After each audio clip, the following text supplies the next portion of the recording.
Started with this topic. Do you put yourself last, taking care of everyone and everything else all day, end up feeling burnt out and overwhelmed? If this is you, then please tune in to this Let's Chat with me, who is Coach B. And if this is you, raise your hand, put it in the comments. Let me know if you could relate to that. Are you the last? You make a to-do list and you find yourself nowhere on that list. There is nothing that has to do with you because you're taking care of everything and everyone else, whether it's household chores, grocery shopping, folding clothes, taking care of the kids, running back and forth because you're somebody's Uber. If that is you, please post it in the comments and let me know you're out there and you agree with that. This is interactive. This is why it's called Let's Chat. So y'all gonna be posting in the comments. So be ready. Thank you, Nara, for posting Sweet Baby Jesus. Yes, and that's what Natalie said. Yes. So, quick introduction. Again, my name is Brenda Green, owner of Fit for a Better Me and creator of Virtually Better Fitness, where we teach women that being fit and healthy is actually easy when you stop dieting. In this live, you will get 6 tips to take your cape off long enough for you to take care of yourself. So let's dive into this content. So usually these lives are about 30 minutes because I know you guys are busy. So I don't want to take too much of your time. So the Superwoman mindset, what is it? That is, like I mentioned before, when you think you could do it all and you try to do it all and then you find yourself burnt the heck out and overwhelmed because you're trying to do it all by yourself.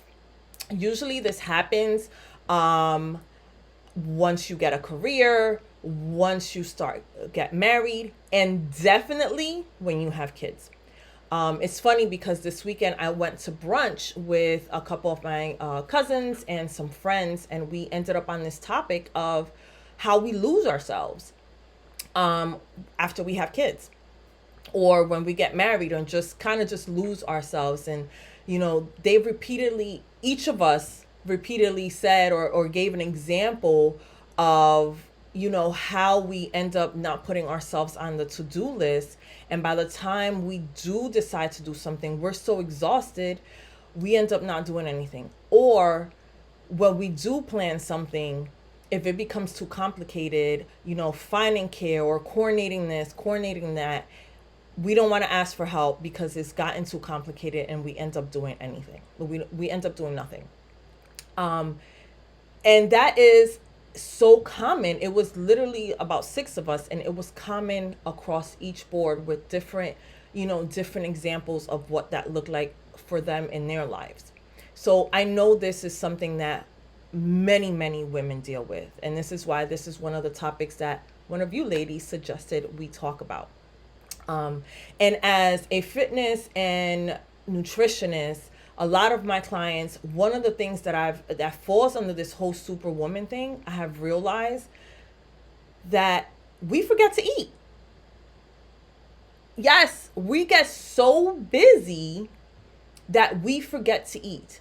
We feeding our kids, making sure they eat, and we as individuals forget to eat. And that is a huge, huge problem because that is such a basic need to continue that we forget to eat. And this is why we're having this. Does anyone connect with any of this? What part of what I just said you connect with? Do you eat? Do you forget to eat because you're running around busy? Post in the comments, let me know if any part of this sounds familiar.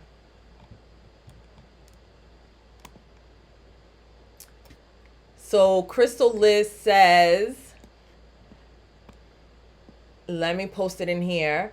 I was dizzy the other day and was like, wait, I haven't drank any water. That's insane.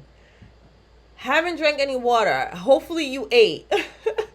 You're not the first person, so don't hide yourself. Like, don't cover. She gave the next comment, she covered her eyes, and it's because it's an embarrassment, but it's true. We all fall into this. Natalie as well is saying, I completely skip meals and it's and it's not intentional intermediate fasting. So you end up fasting but not intentional. That's part of the problem, and that is part of a huge problem. Thank you for sharing. So we have to do better. So how do we do better? And this is a little test. What is the term people talk about constantly? And you're like, really? This is what I got to do? When they're talking about fixing the superwoman mindset. Let's see if you guys could guess. It's pretty easy because it's all over the place when you hear it. And I'm going to drink some water while you come up with an answer.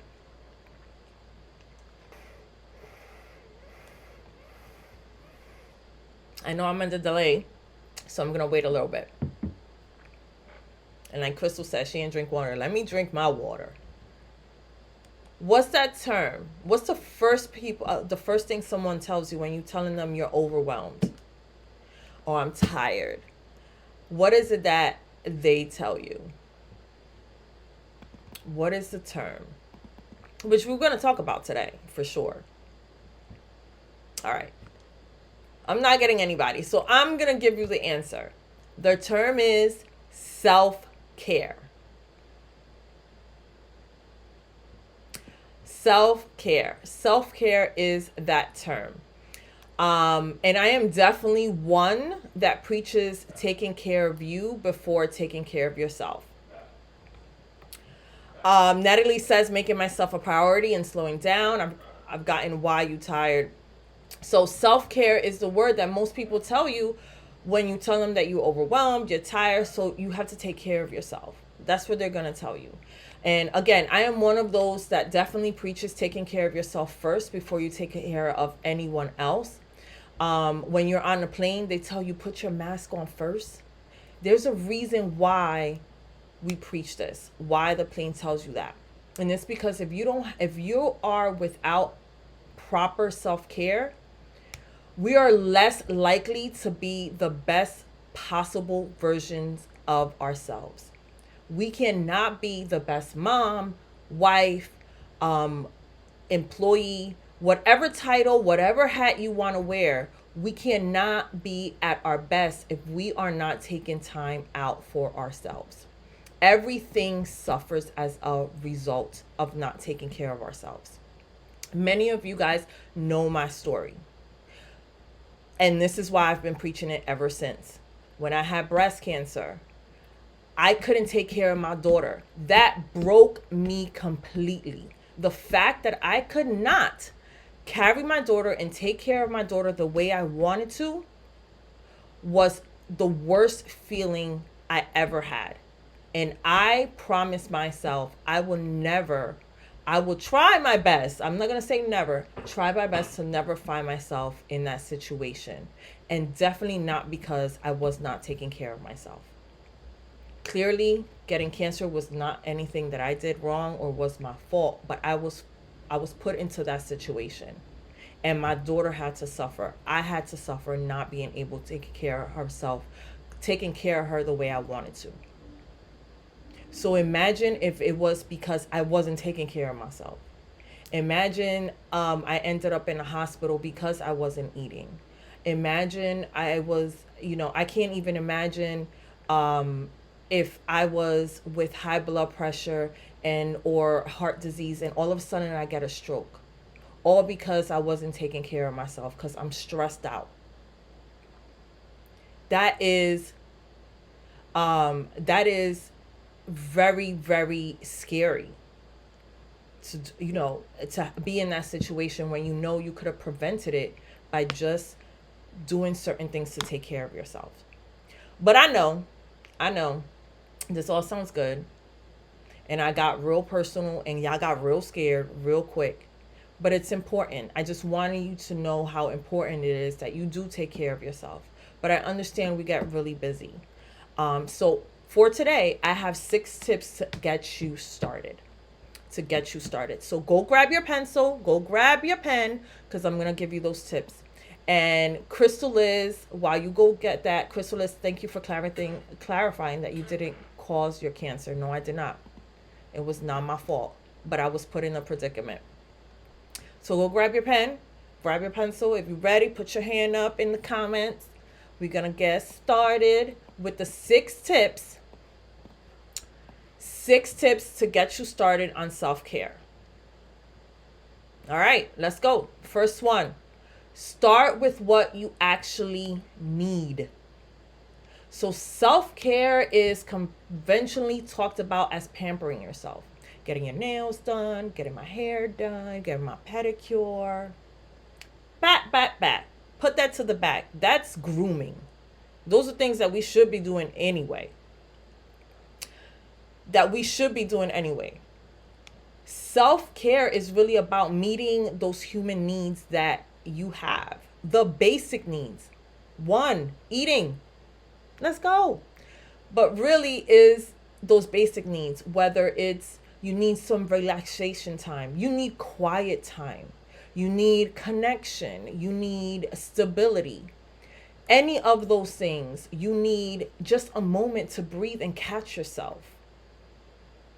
Those are basic needs that we have especially when we live in a crazy busy life. So before you start to think what your self-care looks like, and instead of doing all these odd end things, let me go get my nails done. That's going to be my self-care. I'm going to take care of me. I'm going to go by myself. That could be okay if that works for you and gets you recharged, because that's really important. But it might not be what you actually need in life right now. So what I want you to do is think about what needs you need to be met right at this moment, or at that moment when you feel you need to take care of yourself. What is it in life that you need right now? And it may look different. It's not going to be your nails. It's not going to be your hair. It could just be sitting down and recharging. What is it that you need? Yes, and Crystal says doing something that recharges you. And the word recharge, and thank you for using that as well, because it's so important. We tend to pour so much of ourselves. So think of yourself as a battery. We get used up because we're giving it all. The energy's being given to something else, to someone else, to everything that we do, to our kids, to our house, to our career, to our jobs, to our employees, like all of it. Everything's coming out. You end up depleting. You need to find what it is that recharges you. And it could be more than one thing. And that is okay, because at times you need more than one thing to recharge you. I'll use myself for instance. My recharge is exercising. That's what I do. You could leave me in a gym for 2 hours and I'll come back full of energy. But there's times that is not enough and I need more. I need something additional that's going to allow me to recharge. That's when I have to look at my routine. Have I been meditating? Have I been sitting down and just having quiet time so my mind can rest? And when I do those thoughts, I'm like, I haven't done those in a couple days, or I haven't done that in a week or so or more. And that's where you realize. But this also takes time. Number 2, schedule it. I don't have enough time is what everybody says. It's the most common reason I hear from people who are struggling to do anything that requires self-care, including exercise, health, meditation, whatever, journaling, reading a book, whatever it is. And what's the answer to not finding time? It's a phrase. If it's important enough, you will make time for it. There's no other way around it. Find the gap in your calendar, in your day, and call it self-care time. And then, most important, stick to it. And depending on what your current needs are, your self-care could simply, really, just like I said, is closing your eyes and breathing for 10 minutes. It could be that simple.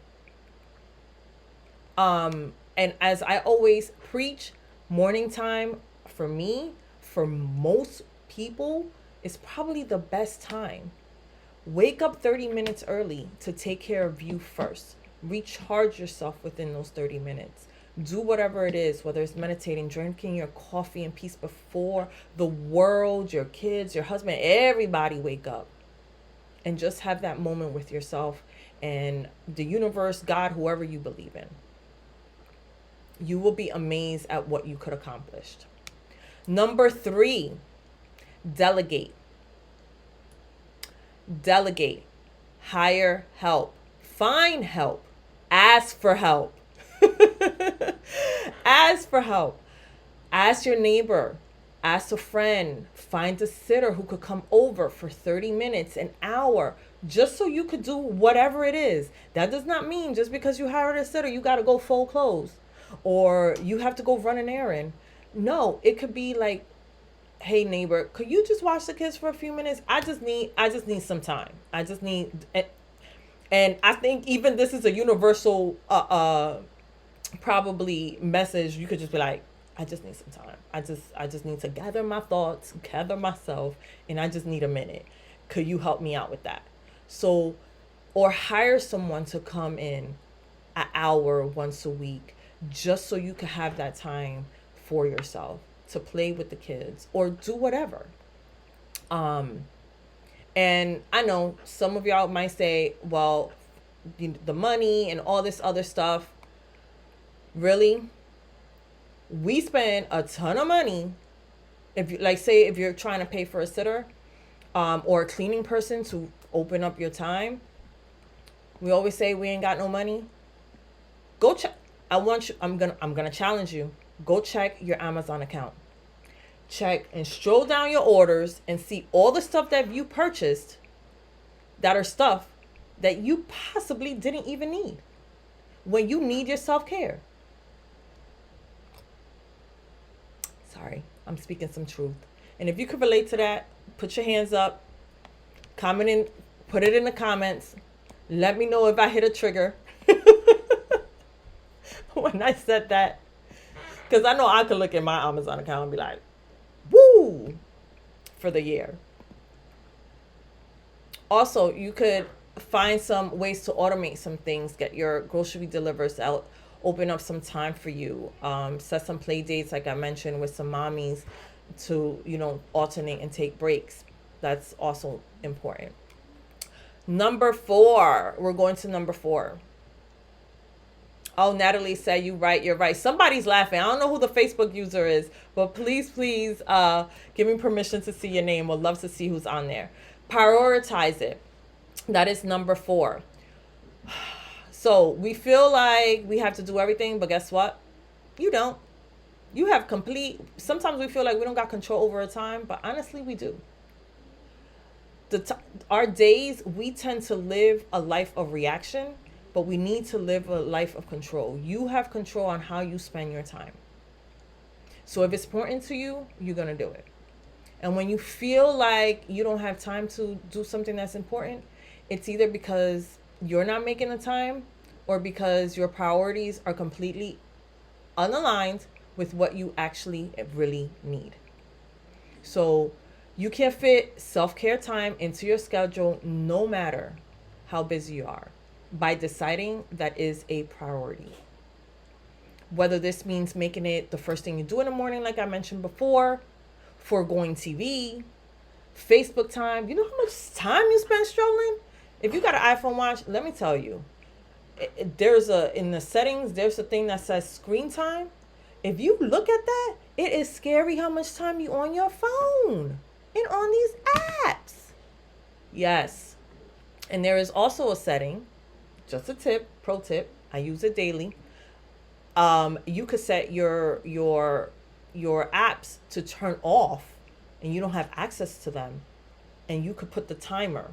So for me, my apps are all off, especially my social media apps, from 10 to 3. So I could really focus on what I'm doing from 10 to 3.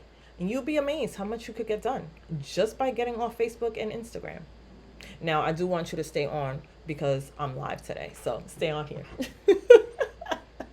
And also, another way you can fit in time is by saying no to certain commitments. And that is number 5. Saying no to to other commitments so you could say yes to you. When you start, and this is a real tricky one, because once you start really being mindful of how you're spending your time and taking time for yourself and saying no to commitments and requests, you're going to experience some resistance from people around you. It's going to feel uncomfortable for you. It's going to feel uncomfortable for them. But I promise you, it gets better. They will get used to it, and you will be so empowered when you say no because you're saying yes to yourself. And I understand this could be really emotionally challenging, especially for those people who are people pleasers and they don't want to make anyone feel bad. But success is on the other side of being uncomfortable. So get uncomfortable for just a little bit, and you will see what you could really accomplish. Um, so, with that, that is number, say no to commitments. Yes, Crystal. Yep, say no to commitments. That's really, really, it's really, and this is number 5. It's really saying no so you could say yes to yourself. That is really the topic, because you got to remember, you're saying, just because you're saying no to someone else, you're really saying yes to yourself to take care of yourself in whatever capacity that you need to. And again, once you feel better and get more comfortable with saying no, you'll realize how much better and healthier you feel because you didn't wear yourself out. Saying yes stops you from doing something else, and then all of a sudden you're overwhelmed because you didn't do what you needed to do for you. Does that make sense? So it's really important to do that. And and part of this too is, and this kind of goes with the mommy guilt. Don't feel guilty. Taking care of yourself first is not selfish. It's a stigma out there, like, no, actually it's selfless if you think about it, because you're assuring that you are being the best person for those that you love by taking this time. And I think a lot of us get so caught up and forget that. So number 6, last one, little and often. So like exercising, meditating, learning, anything that requires any type of kind of self-care is really more effective when you engage with it little and often. So making small changes and doing it consistently, doing it often, as opposed to doing a big chunk every now and again. Every now and again. Hold on. Crystal's asking, wait, what was number 5? Number 5 was say no to say yes to yourself. That's number 5. And number 6 is little, doing smaller things and doing it as often as possible. So that makes it a little bit easier, because we all know, and I'm going to use health and wellness and exercise and dieting and losing weight because it's easy and everyone relates to it. What do we normally do? Everyone who wants to lose weight, they go extreme. They do everything all at once. I'm going to the gym for 4 days a week when they've been sitting on the couch for like 4 months. I'm going to change everything I eat. I'm not eating carbs. I'm not eating this. And guess what happens? In 2 weeks, you burn out. It was too much. Too much at the same time. So do small things, but often. Yes, thank you, Crystal, for that. Yeah. Do smaller things, but do them often. Even if it's 10 minutes, you will be amazed what you could do for just 10 minutes. So practicing some kind of self-care activity for 10 to 15 minutes a day is way more helpful than one that takes 2 hours once a month. So what does that look like? Taking 10 minutes every morning to kind of meditate and gather yourself and gather your thoughts versus, oh, I'm going to go to the spa for the next 2 hours, for 2 hours once a month. You'll get more recharge on a daily basis and still go to the spa for 2 hours once a month. And you'll be amazed how much better that is. All right. So that was tips 1 through 6. And just to summarize, number 1 is start with what you actually need. Number 2 is schedule it. Number 3 is delegate. Number 4 is prioritize it. Number 5 is say no so you can say yes to you. And number 6 is Do small things, but do them often. Are we good? All right. So, what are some of the things that you could do?